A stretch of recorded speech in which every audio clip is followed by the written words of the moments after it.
Hello, thank you for clicking on my video. Also, if you like my videos, please don't forget to subscribe. That really helps me out.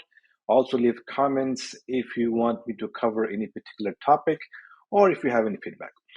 All right, let's get going. Today's video is going to be a short one. I just want to quickly show you how in Google Colab, which is Jupyter equivalent in Google Cloud, not in the cloud, in SaaS um, offerings, meaning just like Gmail or Google Drive, Google has Colab, which is Jupyter Notebook on the web, and it's free and it's really powerful. In that though, by default, you get CPU, which is fine for most things that you want to do.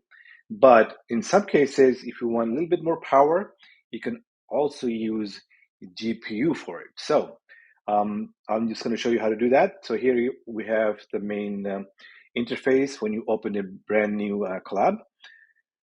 Let's go to runtime, and we will look for change runtime type.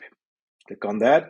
You see well, you can also choose Python or R, but that's not relevant for this video. But here you have 3 different options for free.